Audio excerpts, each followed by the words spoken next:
empowered people make informed decisions that lead to living a life without regret. This is Sarah Kaki and Shauna Woods from Atlanta Divorce Law Group, and this is the Happily Ever After Divorce Podcast.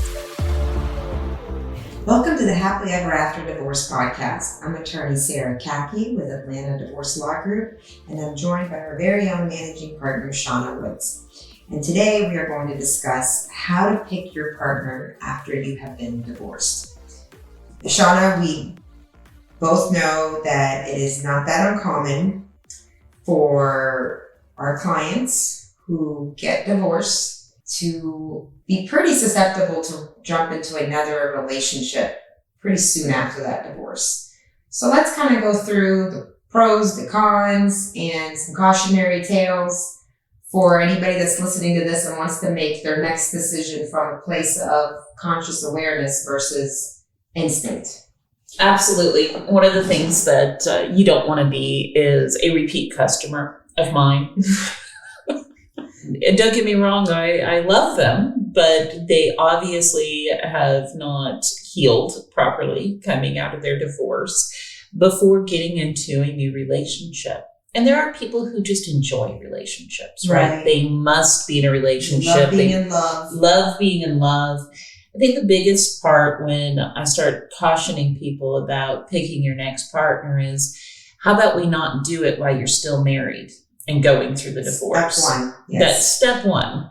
It's not a good time to engage in another relationship. And I know sometimes divorces can take a long time. Yes. Right. Sometimes they're a year, and I've got one going on 3 years, Mm-hmm. right? And that can be a very lonely time, but it also can be a very growth-minded time if that's what you're focusing on. And that's a good point, because our vision is that somebody has to go through divorce. The marriage, everything that can be done for the marriage has been done. This is the next best thing, is to get divorced. Then our hope is, our vision is for that family that this divorce turns out to be a catalyst for positive change and growth. And jumping into a new relationship can numb you from the growing pains you sort of need to go through to learn more about yourself, your wants, your hopes, your vision for the future while you're going through the process. So I think that's a big key takeaway there is, do not jump into a new relationship to numb you from the pain of what you're going through right now. That pain is meant to lead you to the light of discovering your growth, discovering yourself through it. You know, one of the great analogies I always give about pain, and it's not even an analogy, it's just very real. If you put your hand in front of a burning stove, and if you don't feel the heat, you don't feel the pain from that, you will burn your hand off. The point of pain is to guide you in the right direction. And that's why the body has that sensory. And I think that's why we even emotionally feel pain, because we're supposed to pay attention to it, to use it as a navigation tool. But if you numb it, you block it off, you'll never find your way. That's exactly where I was going with the numbing as well. So it's not surprising that we're thinking the same thoughts and wanting to share with our listeners that the pain is not a bad thing. Right. The pain is supposed to be there to tell you what needs to be fixed. Mm-hmm. And you can't fix it while you're just masking it. And that is kind of sometimes what a new relation is. I'm going to mask whatever I didn't work through myself by this new, fun, energetic relationship. You've always heard the term new relationship energy. Yes. And it gives you such a boost and it makes you feel good. And that's great, except for when you're masking the work that needs to be done. Because coming to an ending of a relationship, regardless if it was 10% your fault, 90% the other person's fault, which is rare. But even if it is in those rare occasions, you still have to take some ownership of, why did you pick that partner? Mm-hmm. What made you so susceptible to pick maybe an abusive partner? Or what is it about this relationship that I chose to be in that I need to recognize that those are patterns I don't need to follow again? You know, I think the part that you're really nailing on the head is understanding your role that you played in that relationship. Because you will do one of two things if you jump into the next relationship without really seeking through the personal development that can come from divorce. And that is either you'll go right back into that role again. Mm-hmm. If you were playing the role of a rescuer or savior, you'll find the next person that you can play that with again. Or, this is also very common, you'll rebel against that role because you will want to go find the 180 from the relationship you had. So if you were in a relationship with a person who needed a lot of your saving, a lot of you rescuing the situation, a lot of you constantly coming in and stepping up for them, now you're going to rebel against that ex and rebel against your own role in that relationship and go do a 180 and find the person who may not have any need for you, may actually not even bring you in and be vulnerable with you, may be way too stoic to let you truly in. And there's something about that that's attracting you. And it's not from a conscious choice. It's not from a vision of this is what I want. It's more of a continuing the pattern of your role, but now you're rebelling against it versus being aware of it. Keeping an eye out for the patterns, whether those are I'm going into the same relationship I just got out of, or like you said, I'm doing the 180. I'm going from my corporate relationship to my rock band relationship. Right. Knowing that those are patterns and recognizing them, yes, is key. But also I want to pick up on one of the things that you said is deciding what you want in your next relationship before beginning it. Yes. Setting a criteria. Setting criteria. And we all joke, oh, this is my type or that is my type. But getting down to the core of what actually makes a relationship for you work, mm-hmm. whether that is matching your love languages, matching your communication styles, matching your goals, or if you have kids, matching your parental and step-parent goals with this other person. But really sitting down and writing down, I strongly recommend writing this down on paper. Here are the must-haves. Yes. Here are the I really want to haves, right? Here are my wish list things that I can go ahead and let go, mm-hmm. right? But sticking to the core of these are the must-haves. If religion is important to you, don't go find somebody who's not religious. And be honest. And being honest with the person. Woman. Yes. And say, this is a must for me. Is that a deal breaker?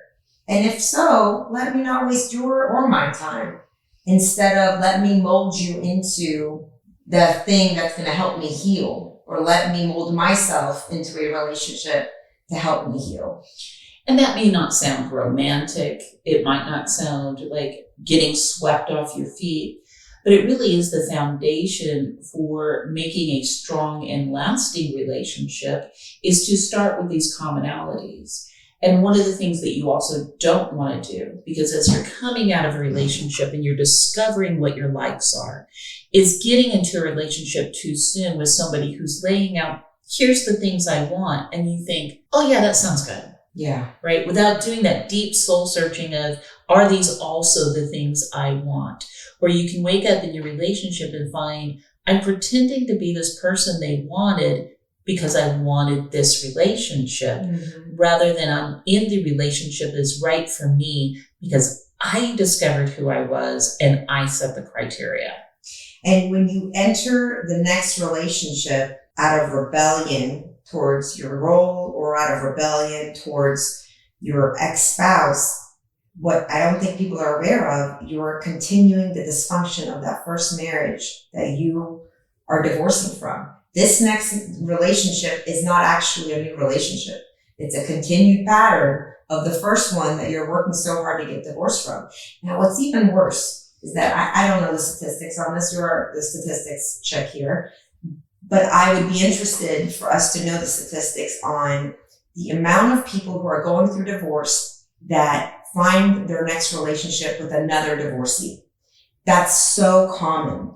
And I understand that there is a shared pain, there's an understanding, there's an empathy, there's a friendship that comes so naturally from going through this, part of life together. That's very natural. But I think there's a lot of awareness that needs to come into that because like similar to friendships, in other types of relationship, when the foundation of a relationship becomes a common enemy, you have a crack in the foundation because you need more than that. So if the foundation of your relationship with this new person is based on both of you disliking your exes and spending time talking about, you are so amazing, honey. You are so much better than my ex-husband. Oh my God, I love you so much. You do all the things for me that my ex-wife wouldn't do.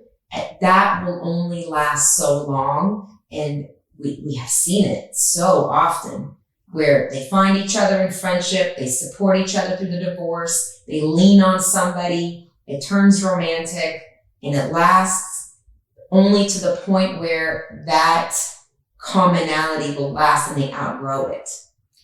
You honestly see this in friendships sometimes too. If their friendship is based on their common hatred of a third person or a third thing Absolutely. or whatever that friendship it will is, not last long. that's not a lasting friendship. It's not a real friendship, nor is this a real relationship built on anything other than let's both get in this group and hate on X, Right. whatever that X is.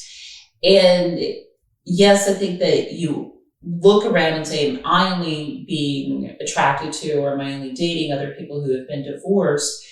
But honestly, it's also about age, right? Mhm. So a certain amount of time, if you're in your late 30s on up, most people have been married by that time, right? Yes. So the dating pool is going to change. That's true. And you're looking around and saying, okay, there really are only either widowed people here or divorced people here. Right.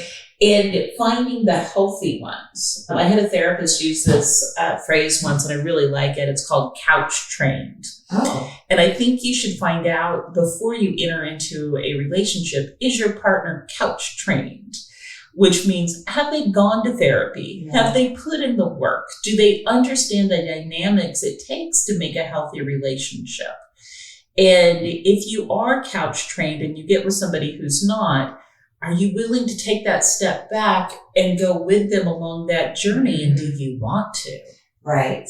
Do you want to get into the hole with them and help them come out of there? Right. And that's so true in friendships as well. I mean, when you're yourself are 1 foot out of the dark hole you just pulled yourself out of, and there's somebody in that dark hole, you really got to take a moment before you decide, am I going to go back in that dark hole and pull them up? And that's the difference, I think, a lot of times between sympathy and empathy. Whereas sympathy, you're like, I'm going to get in this dark hole with you. Whereas empathy is, I'm going to, acknowledge you're there and help you get up. But sometimes we ourselves, when we're 1 foot out of that dark hole, we don't have the capability to get them out of there, and we're going to end up in that dark hole together. What's better is if you care and love for them is to help get them the resources and the help to get them out of there. And we as caretakers want so bad to say, no, I'm going to reach back and pull Right. this person up with me. You've got to realize, do you have that in you? Right. And don't say you have it just because you want to have it. And we all feel like we should have it, Right. right? And we feel guilty if we don't help this person. Take a moment and really reflect. Am I going to be in a good place helping this person? Or is this going to be putting me in the worst place? Like you were saying, is this going to be pulling me back down in that hole? And you see these in addictions. You see these in even mental health Right. issues. When two people have something in common, it can be a really good thing if they're both coming at it from a healthy place, or it can be really bad if you're both backsliding. And you don't want to get back into that relationship pattern, Right. right? That you are both in when you having your first marriage. With all that said, I do think there is some beauties and some pros to finding love after divorce. I think it can be amazing for finding your value, that somebody else, the way somebody looks at you and cherishes you that you might have never felt before. The self-confidence. Sometimes a positive, healthy relationship can create, the friendship it can create, the acknowledgement and the appreciation, because these things, they have a negative connotation at times, but they are also can be very powerful and uplifting. So absolutely, there is a positive to experiencing love again after divorce, but I think there's also a lot of cautionary tales to be aware of. How quickly are you doing it? And are you whole? Are you healed? Are you aware of yourself? And are you not numbing the pain that can be such a huge source of power for you?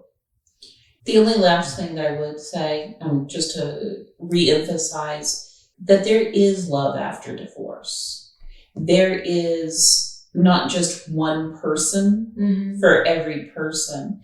You can find that wonderful connection again. What we're just emphasizing is doing it on your right time. Right. And that means what's the right time for you, regardless of what Sarah Kaki and I say. That's true. Thank you, Shawn. Thank you. Thanks for listening to the Happily Ever After Divorce podcast. If you'd like to learn more, go to atlantadivorcelawgroup.com/resources.